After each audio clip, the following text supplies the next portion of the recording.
ছোটবেলায় আমরা একটা গল্প পড়েছিলাম হেয়ার এন্ড টর্টয়েস, যেখানে একটা কচ্ছপ আর একটা খরগোশ তারা দৌড় প্রতিযোগিতা করেছিল এবং কচ্ছপ জয়ী হয়েছিল।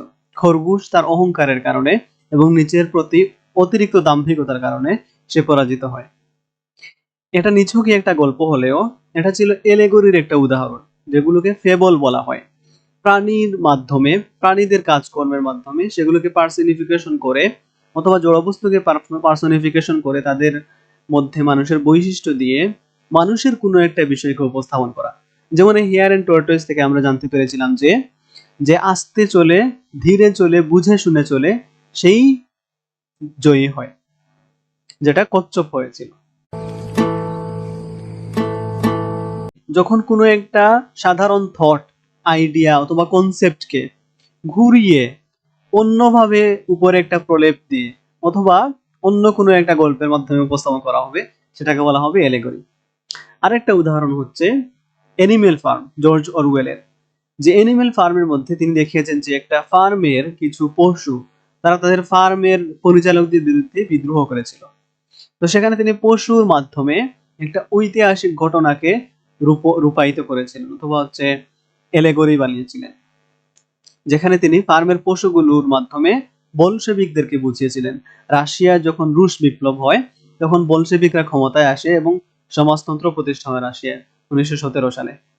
সেই ঘটনাকে তিনি এখানে একটা পশুর খামারের মাধ্যমে উপস্থাপন করেছেন, যেখানে পশুগুলোকে তিনি রাশিয়ার বলশেবিক বিদ্রোহীদেরকে মিন করেছিলেন এবং ফার্মের মালিকদেরকে রাশিয়ার তৎকালীন যারা শাসক ছিল তাদেরকে মিন করেছে।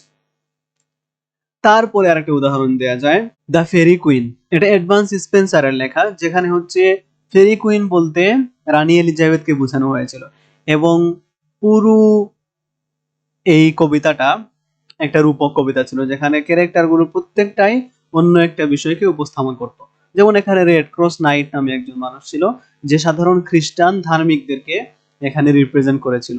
তো এটা পুরোটাই হচ্ছে একটা কাহিনী এবং সেই কাহিনীর মধ্যে ইংল্যান্ডের তৎকালীন ধর্মীয় অবস্থা, রাজনৈতিক অবস্থা লেখক তুলে এনেছিলেন। এরকম ভাবে অন্য যে কোনো ভাষায় যদি কোনো একজন লেখক লিখে একটা আর মিন করে আরেকটা, সেটাকে বলা হয় এলেগরি। এখানে একটা এলেগরির ডেফিনিশন দেয়া আছে, আমি পড়ি। Allegory is a literary device in which characters or events represent or symbolise ideas or concepts. এটা হচ্ছে সাহিত্যের একটা ডিভাইস, যেখানে ক্যারেক্টারগুলো অথবা ঘটনাগুলো যারা রয়েছে গল্পের মধ্যে হোক, কবিতার মধ্যে হোক, উপন্যাসের মধ্যে হোক, তারা কোনো একটা আইডিয়াকে বা কনসেপ্টকে সিম্বলাইজ করবে বা প্রতীকীভাবে উপস্থাপন করবে। অ্যালেগরি প্রধানত দুই ধরনের হয়, একটা হচ্ছে হিস্ট্রিক্যাল বা পলিটিক্যাল অ্যালেগরি, আর একটা হচ্ছে অ্যালেগরি অফ আইডিয়াস। হিস্ট্রিক্যাল অ্যালেগরিতে ইতিহাসের বিভিন্ন ঘটনাকে উপস্থাপন করা হয়। তারপর পলিটিক্যাল অ্যালেগরিতে রাজনৈতিক বিভিন্ন অবস্থা উপস্থাপন করা হয়।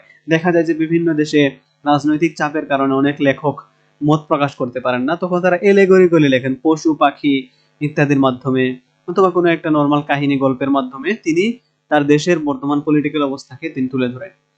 আরো হতে পারে অ্যালেগরি অফ আইডিয়াস, যেখানে রিলিজিয়াস বিভিন্ন বিষয় থাকে যেগুলোকে সরাসরি উপস্থাপন না করে গল্পের মাধ্যমে, কবিতার মাধ্যমে অথবা অন্য কোনো একটা পদ্ধতির মাধ্যমে সিম্বলিক ভাবে উপস্থাপন করা হয়। এটাই হচ্ছে অ্যালেগরি। এবং ইংরেজি সাহিত্যের প্রত্যেকটা অংশে, প্রত্যেকটা সাবজেক্টে এই অ্যালেগরিটা পাওয়া যায়। যদি অ্যালেগরির সংজ্ঞাটা ভালো করে বোঝা যায়, তাহলে যে কোনো ধরনের পার্টি আসুক, যখন বলবে যে এটা কিভাবে অ্যালেগরি উপস্থাপন করো, শুধুমাত্র এই গল্পের, এই কাহিনীর, এই উপন্যাসের অথবা এই কবিতার যারা ক্যারেক্টার রয়েছে অথবা যে ঘটনা রয়েছে, এই ঘটনা কাকে রূপকভাবে মিন করছে এটা জেনে ফেললে শর্ট, ব্রড, ব্রিফ প্রত্যেকটা প্রশ্নের উত্তর দেওয়া যায়। আশা করি বুঝতে পেরেছো। ধন্যবাদ। ভিডিওটি ভালো লাগলে লাইক করেন, নতুন নতুন ভিডিও দেখার জন্য সাবস্ক্রাইব করে দিন। সাবস্ক্রাইব।